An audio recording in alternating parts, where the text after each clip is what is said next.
Hey everyone, in this pod we're going to be focusing on the big ideas. Oh my god. Hey everyone, in this pod we're going to be focusing on the big ideas of the Constitution. These are going to be things that kind of sum up the Constitution, things that are incredibly important for understanding how our government works in the United States, and each big idea is going to have something to do with how it's supposed to keep the government from becoming too powerful. So that's going to be like kind of the theme that you see in this lesson, is each topic or each thing that we talk about is going to be a way to keep the government from getting too powerful. So ways that we can let the government have some power to do what they got to do, but also ensure that they're not getting too powerful. That's what the big ideas are going to focus on. So this assignment will just be this lesson will just be kind of like an introduction to all of those big ideas, just to kind of help you better understand the words. And then during the pod, we'll focus on the big ideas a little bit more in each individual assignment. Oh, if you do have trouble with the big ideas and you're kind of forgetting what they are, or you need a little refresher, you can always look at this video, but there'll also be a document in the pod called a Big Ideas Cheat Sheet. And it'll be a one-page document that has definitions and examples of the big ideas, and you can print it out or save it to your computer, hang it up, do whatever you got to do, and you can use it for the whole pod to help you with each assignment. It's only one page. People did it last year and it was very, very helpful. So our objectives, you'll be able to examine the major principles of the Constitution, and you'll be able to evaluate the importance of these principles. Our questions that you'll be able to answer: what are the major principles of the Constitution and why are they important? So just thinking back to what the Constitution is, remember it was written in Philadelphia. James Madison was the father of the Constitution. He's the guy that wrote a lot of it. And 39 men signed it in 1787. Quite a long time ago, but it's still what we use today. And then I put a picture of a rule book up on the screen, because that's what I want you to think about when you think about the Constitution. It's like the rule book for the United States. It's it's not even a book. It's only like 14 or 15 pages if you actually printed it out. It's not very long at all, but it is the kind of like a rule book that decides what the government can and cannot do.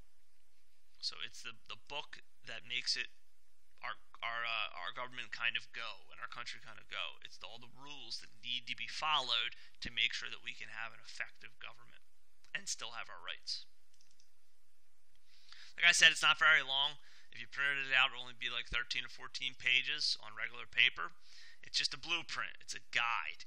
It's not the only thing that we use in this country, but it's the thing that is supreme. It's the top thing. So nothing can go against this little rule book, the Constitution.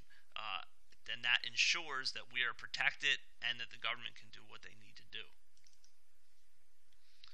So the 5 major principles, 5 big ideas. So now on each slide we'll look at one of them and we'll move on. And remember, I want you to think about on each one how that shows a way that the government isn't getting too powerful. That's going to be the main theme here, is how does each big idea limit government or make it so it can't become too powerful. First one's limited government. It just means that the government is not all powerful, like we were just talking about. The Constitution specifically has things that the government can do and cannot do. That keeps them in check. They can't just do whatever they want. There's things that they can do and things that they cannot do.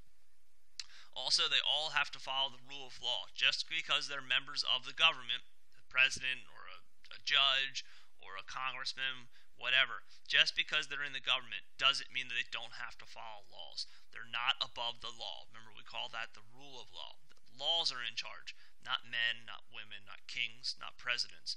Laws are what are in charge.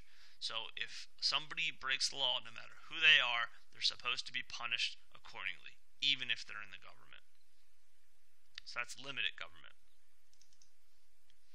The next one is representative government. That just means that we get to vote for people who are going to be in the government. So, and they are supposed to represent our views. So why don't we just get to vote on everything? Well, imagine if this whole country, there's 300 million people in it. Imagine if everybody tried to make a decision on something and vote on things. It would simply take too long, and it would probably be very chaotic if 300 million people we're trying to debate things and figure them out. So we elect people, and it's those people's jobs to discuss things and decide if they're good for the country or not. So then what's our role in it? We get to pick those people. We get to vote for them on election day. We get to decide who represents us in government. So that's representative government. The next two are going to focus on the fact that our government's split up into sections, and we call them branches. So the government's split up into the executive branch, which is the president, the legislative branch, which is Congress, and the judicial branch, which is the Supreme Court.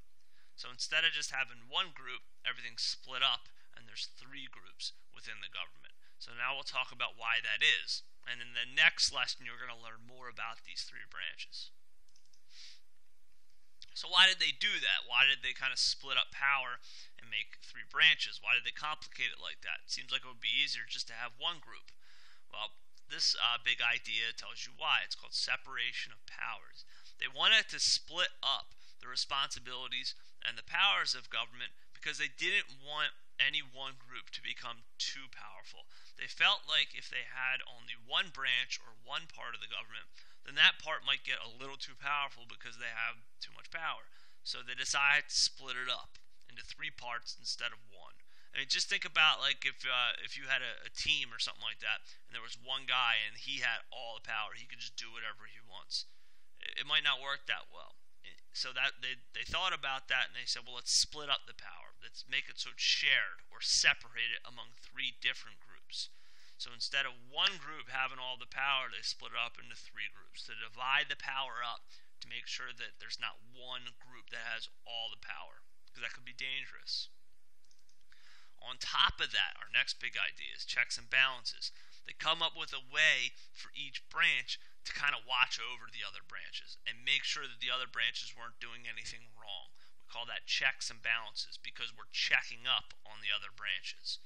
So if the president does something wrong, for example, the legislative branch and the judicial branch can do something called impeachment, which means the president's put on trial to decide if he or she should be the president anymore. And that's actually happened a few times in American history. So that's an example.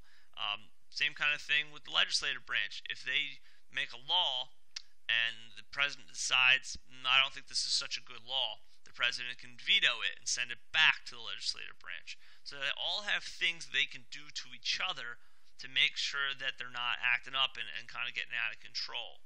So there's ways to kind of keep each other in check too. Another way that power is split up and that we are protected from any kind of wrongdoing. Last one's federalism. Again, power is split up even more. We don't just have the national government, we're split up into 50 states as well. So there's a government in Washington, D.C. that focuses on the whole country and interacting with the rest of the world as well. But then each state has its own government as well to watch over things. Like in Pennsylvania, we have a government that's centralized in Harrisburg. And we have a governor who's kind of like the president of the state. So that's what federalism is. We're split up even more. So you have a whole country that has three branches, then there's 50 states, and each state has their own government. It sounds complicated, but what you guys need to know about it is simply that power is split up. There's not just one group that has all the power. Power is split up a lot to ensure that no one can become too powerful. So that's the end of this lesson. Make sure you answer the questions below my face before you exit out of this. Please be sure to join us in live class on Tuesdays and Thursdays at 2 p.m. If you have questions or need help, please contact me. If not, good luck.